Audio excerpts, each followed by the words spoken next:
Hey everybody, we're starting with the lecture 3.2 of the crash course. इसमें इसके पहले we were talking about कि money के बारे में हमने बात करी थी कि मनी सप्लाई क्या होता है, what are the types of money and all, right? Now in this lecture we will particularly talk about कि ये हम इसमें थर्ड डोज लेंगे इसका, एंड इसमें विल टॉक अबाउट कि what is your monetary policy committee क्या होती है. ठीक है, मॉनेटरी पॉलिसी एक्चुअली होता क्या है. इसके पहले मनी सप्लाई के बारे में बात कर ली थी कि मनी सप्लाई क्या होता है. Okay, now will talk about कि मनी सप्लाई क्या होता है, सॉरी मॉनेटरी पॉलिसी क्या होती है, और फिर मॉनेटरी पॉलिसी को करते कैसे हैं. There are tools for that. तो ये दो टूल्स हैं आपके, quantitative tools and qualitative tools. These are the two tools to control the money supply. ठीक है, अब मनी सप्लाई को हम कंट्रोल क्यों करते हैं. देखो, मनी का जो सप्लाई है इट कैन इंक्रीज और इट कैन डिक्रीज. अब इसकी इंक्रीज और डिक्रीज होने से क्या होता है कि आपकी इन्फ्लेशन पे इम्पैक्ट पड़ता है, राइट. अगर मनी सप्लाई लोगों के पास बहुत ज़्यादा तो आपके मार्केट में इन्फ्लेशन बढ़ जाता है, और अगर मनी सप्लाई कम है तो फिर आपका इन्फ्लेशन कंट्रोल में रहता है. एंड अगर मनी सप्लाई बहुत ज़्यादा कम आ गया तो ये डिफ्लेशन में कन्वर्ट हो. डिफ्लेशन मतलब कि प्राइस जो क्या होता है फॉल करने लगता है. ओके, अब देखो कि ऐसा क्यों होता है. मनी सप्लाई अगर ज़्यादा है तो ऐसा समझो आप कि लोगों के पास ज़्यादा पैसा. अब लोगों के पास ज़्यादा पैसा तो people have more tendency to spend. ठीक है, तो उनका क्या होगा, परचेजिंग पावर बढ़ जाएगा, स्पेंडिंग कैपेसिटी बढ़ जाएगी. जब वो ज़्यादा खरीदना चाहेंगे तो चीज़ों की डिमांड बढ़ जाएगी. When the demand will increase but the supply उतना इंक्रीज नहीं हो पाया, when demand is more than the supply, तो इस केस में क्या होता है कि जनरल जो प्राइस है किसी भी कमोडिटी का, वो प्राइस जो है वो इंक्रीज हो जाएगा. And this condition is what we call as inflation. Price increase होगा और इसी को इन्फ्लेशन तो कहते हैं. General rise in the price of a product और a commodity is called as inflation, right. So this is, ये आपका डायनेमिक्स आपको समझना है. ओके, नाउ इसको अगर यही गेम है कि मनी सप्लाई के बढ़ने और मनी सप्लाई के कम होने से इन्फ्लेशन बढ़ता घटता है, तो अगर किसी तरीके से हम मनी सप्लाई को ही कंट्रोल कर लें, राइट, तो मनी सप्लाई को कंट्रोल करने से मेरा काम हो जाएगा. अब इन्फ्लेशन ज़्यादा है तो इकॉनमी मेरी अनस्टेबल हो जाएगी. सो मेरे को इकोनॉमिक स्टेबिलिटी मेंटेन करने के लिए मेरे को मनी सप्लाई को कंट्रोल करना पड़ेगा. सो मनी सप्लाई को कंट्रोल करने के लिए we have the monetary policy. और मॉनेटरी पॉलिसी के अंदर हम दो टूल यूज़ करते हैं. पहला टूल है क्वांटिटेटिव टूल एंड दूसरा है क्वालिटेटिव टूल. इन दोनों के बारे में डिटेल में बात हम नेक्स्ट लेक्चर में करेंगे. इस लेक्चर में will just have the overview की क्या है ये. ठीक है, सबसे पहले let's get start with the monetary policy committee. भैया मॉनेटरी पॉलिसी कमेटी है क्या. मॉनेटरी पॉलिसी कमेटी कुछ नहीं है, ऐसी कमेटी है जो कि आरबीआई के अंदर में है. ठीक है, और ये क्या काम करती है, ये काम करती है कि मॉनेटरी पॉलिसीज बनाती है. पॉलिसीज का मतलब क्या है कि मनी सप्लाई को कंट्रोल करने के लिए पॉलिसी बनाती है. इसको मॉनेटरी पॉलिसी कहते हैं, सिंपल. और जो कमिटी इसको बनाती है उसको मॉनेटरी पॉलिसी कमेटी कहते हैं. ये आरबीआई के अंतर्गत होती है. अब इस कमेटी के बारे में कुछ क्वेश्चन हम देखेंगे कि इस पर कहाँ से एमसीक्यू बनता है, क्योंकि ये आपके प्रीवियस ईयर क्वेश्चन में ऑलरेडी पूछा जा चुका है. So it is a very important topic, that's why I am covering. इसका फैक्ट भी कवर करना पड़ेगा हमें. ठीक है, अब देखो यहाँ से पहली चीज़ देख लेना कि मॉनेटरी पॉलिसी कमेटी, जिसको हम एमपीसी भी शॉर्ट फॉर्म में कहते हैं, इसके बारे में एक एक डिटेल्स हमें पता होनी चाहिए. It's very very very important. ठीक है, ऐसे मैं नहीं बोलता हूँ आपको चीज़ों को रटने के लिए, बट कुछ चीज़ों को रटना इंपॉर्टेंट हो जाता है. सो this is important. So monetary policy committee जो है इसका सॉरी या मॉनेटरी पॉलिसी कमेटी जो है इसका प्रेडिसेसर, मतलब कि पहले इसको टीएसी बोलते थे, टेक्निकल एडवाइजरी कमेटी बोलते थे इसको. फिर टेक्निकल एडवाइजरी कमेटी को रिप्लेस कर दिया गया मॉनेटरी पॉलिसी कमेटी से. ये आई गेस 2016 में किया गया था. यस, 2016 में किया गया था. ओके, अब मेरे से कोई पूछेगा कि इसका कंपोजिशन क्या है, तो ये कंपोजिशन इसका ये है कि इसके कौन कौन से मेंबर्स होते हैं. तो सबसे पहले देखो कि कितने मेंबर्स हैं इसमें. तो टोटल इसमें कितने मेंबर्स हैं, 1 2 3 4 5 6. टोटल कितने मेंबर्स हैं, 6 मेंबर्स है, राइट. तो टोटल इसमें कमेटी में मेंबर्स होंगे ना, तो कमेटी में कितने मेंबर्स हैं, 6 मेंबर्स हैं, राइट. तो यहाँ लिखा होगा, हाँ यहाँ 6 members committee. Okay, total members कितने, 6 मेंबर्स. अब एग्जाम में पूछ देगा आपसे कि 5 मेंबर्स है, तो नहीं, गलत होगा. पूछ सकता है, it is very very probable कि पूछ ले आपसे. ठीक है, और कॉमन सेंस ये इंसान कहता है ना यार कि 5 हमने ज़्यादा पढ़ा होता है किसी भी कमेटी में, तो हम 5 टिक करके आएंगे, बट 5 नहीं होता, यहाँ पे 6 होता है. तो हमेशा याद रखना कि मॉनेटरी पॉलिसी कमेटी में 6 मेंबर्स होते हैं. ओके, दूसरी चीज़ कि ये साल में कितनी बार मिलेगी. इस साल में 1 बार मिलेगी, 2 बार मिलेगी, नहीं, ये साल में 4 बार मिलेगी. अब इसको कैसे याद रखना है, देखो यार, जीडीपी क्वार्टरली कैलकुलेट होता है, Q1 Q2 Q3 Q4, right. तो क्वार्टरली का मतलब क्या है, कितने बार हुआ, 4 बार हुआ, मतलब हर 3 महीने पे. तो उसी लॉजिक से दोनों इकोनॉमी का कॉन्सेप्ट है, दोनों 4 टाइम्स अ ईयर मिलेंगे, मतलब every quarter this monetary policy committee will meet. तो meet at least 4 times a year, पहली चीज़. ओके, अब मैंने कहा कि कोई भी कमेटी बनानी है या कोई भी एक्शन लेना है तो वो किसी ना किसी एक्ट के थ्रू उसको पावर देना पड़ेगा। ये कमेटी अगर डिसीजन लेती है तो इस कमेटी को पावर कहाँ से आएगा? कोई ना कोई एक्ट होगा जो इसको पावर देगा। यहाँ पे कौन सा एक्ट देगा पावर? RBI act. ठीक है, आरबीआई एक्ट 1934। तो अब देखो यहाँ पे आपसे एग्जाम में क्या पूछ सकता है, बोल देगा ना कि मॉनेटरी पॉलिसी को is under the banking regulation act, banking regulation act of 1966। ये स्टेटमेंट गलत हो जाएगा। इसको पावर कौन देता है? आरबीआई एक्ट पावर देता है। ठीक है, कॉमन सेंस भी है कि आरबीआई के अंतर्गत आता है। ये एक सेक्शन याद कर सकते हो तो कर लेना, ना हो तो भी कोई बात नहीं है। ठीक है, बट बाकी चीज़ों को याद करना है। रोल ऑफ मॉनेटरी पॉलिसी, यार ऑब्वियसली मॉनेटरी पॉलिसी का रोल मैंने बताया, कॉमन सेंस यूज़ करो, कि मनी सप्लाई को कंट्रोल करने के लिए होता है। किस तरीके से कंट्रोल करती है? ये रेपो रेट को सेट करती है। रेपो रेट हम आगे पढ़ेंगे, रेपो रेट क्या होता है, हम पढ़ेंगे लिक्विडिटी एडजस्टमेंट फैसिलिटी में कि रेपो रेट क्या होता है। बट अभी देखो रेपो रेट जो है, रेपो रेट को हम पॉलिसी रेट भी कहते हैं। तो बेसिकली ये क्या करती है, ये इस रेपो रेट को सेट कर देती है। अब मैं आपको छोटा सा समझाने की कोशिश करता हूँ ब्रीफ में। देखो रेपो रेट क्या होता है, अगर आरबीआई रेपो रेट को बढ़ा देगी, ठीक है, तो किसी तरीके से कैसे होता है मैं बताऊंगा बाद में, बट आरबीआई अगर रेपो रेट को बढ़ाती है तो मनी सप्लाई कम हो जाता है। अब मनी सप्लाई कम होगा तो इन्फ्लेशन कंट्रोल में हो जाएगा। तो मान लो कि मार्केट में अगर इन्फ्लेशन है तो आरबीआई क्या करेगी? रेपो रेट को बढ़ा देगी।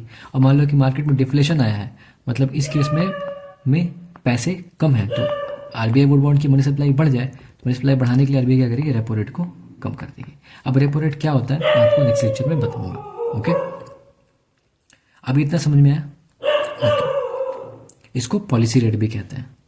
ओके ओके, अब ये आपसे क्वेश्चन पूछेगा कि ये जो आपकी मॉनेटरी पॉलिसी कमेटी है, क्या ये सीआरआर सेट कर सकती है या एसएलआर सेट कर सकती है? नहीं, ये सीआरआर एसएलआर सेट नहीं कर सकती। It can only set the repo rate या फिर पॉलिसी रेट। तो एक आपका एमसीक्यू यहाँ पे बनेगा कि it can only set the policy rate. Okay, CRR SLR को सेट नहीं कर सकती, यानी पॉलिसी रेट रेपो रेट एक ही चीज़ है। क्लियर है? ओके, फिर से मैं रिपीट करता हूँ कि it can only set the policy rate या फिर repo rate. Policy repo rate एक ही चीज़ है। ये सीआरआर एसएलआर को सेट नहीं कर सकती। सीआरआर एसएलआर आरबीआई ही सेट करता है, बट आरबीआई तो बहुत बड़ी है ना। आरबीआई के अंदर में एक कमेटी है, मॉनेटरी पॉलिसी कमेटी, जो मॉनेटरी पॉलिसी के ऊपर काम करती है। ठीक है, ओके। नाउ इसका मॉनेटरी पॉलिसी कमेटी का कॉन्स्टिट्यूशन क्या है, मतलब कि इसके कितने मेंबर्स हैं, क्या है वो देख लो। गवर्नर होते हैं, गवर्नर उसके हेड होते हैं। आरबीआई के गवर्नर जो है वो इसके हेड होते हैं।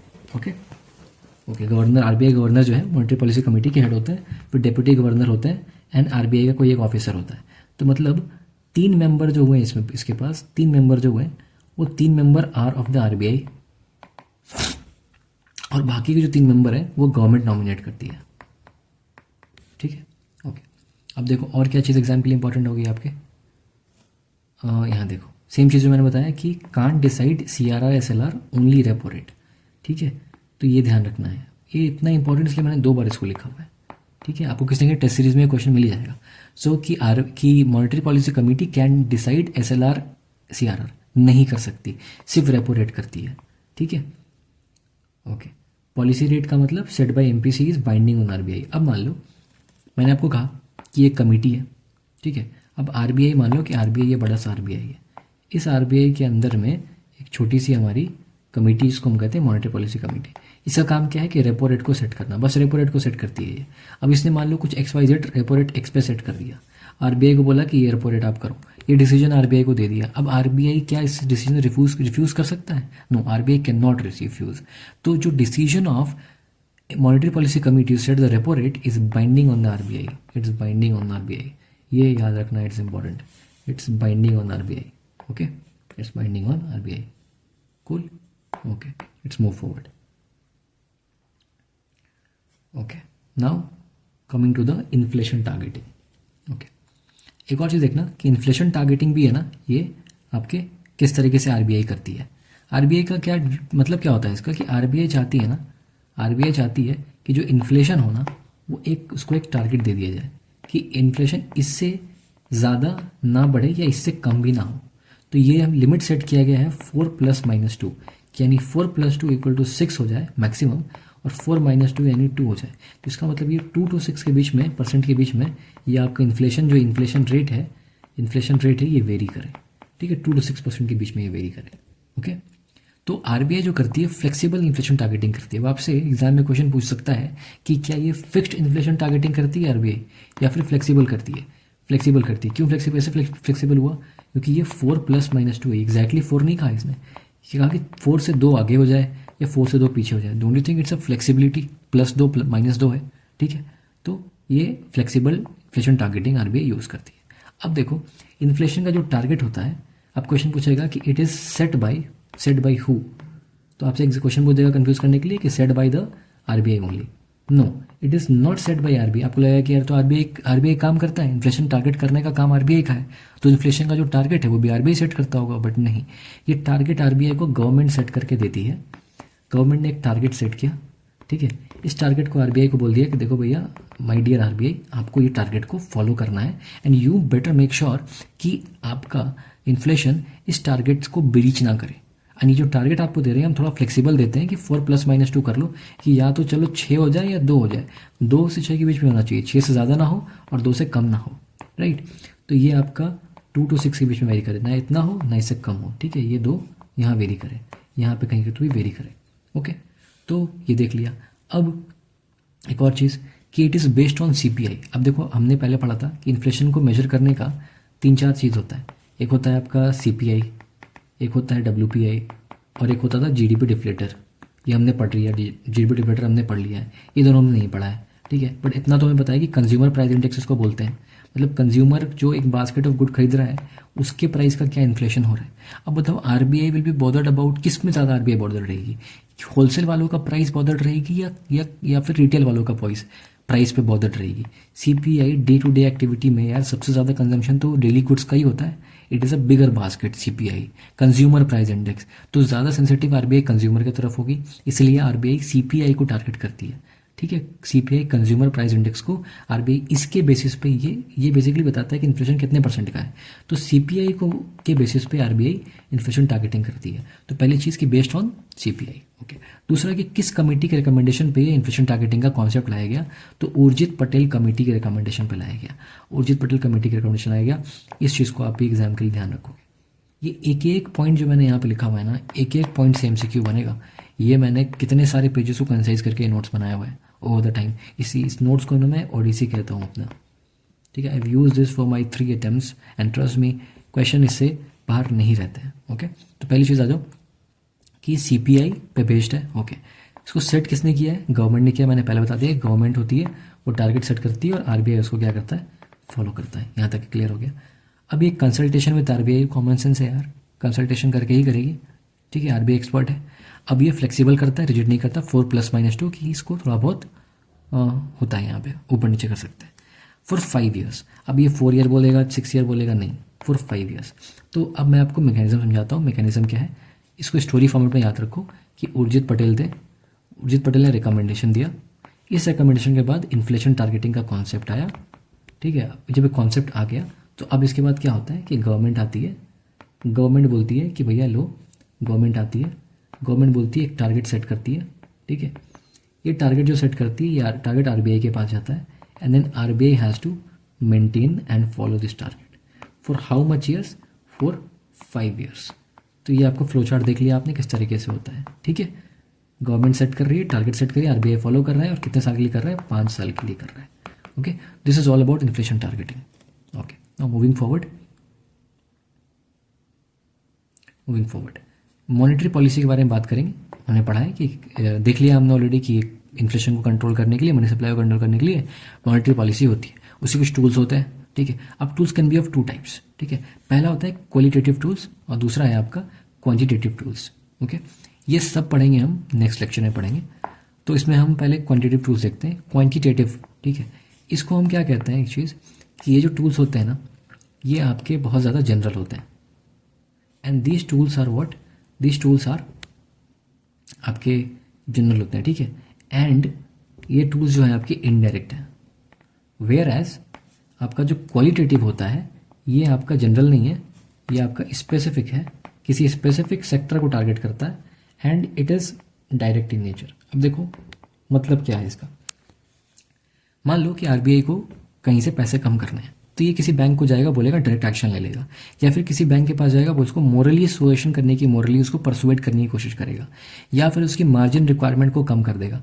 ये सब टेक्निकल टर्म इतना इंपॉर्टेंट नहीं है, ऐसे क्वेश्चन आते नहीं है, ठीक है, इसलिए मैं इस पर ध्यान नहीं दे रहा हूँ।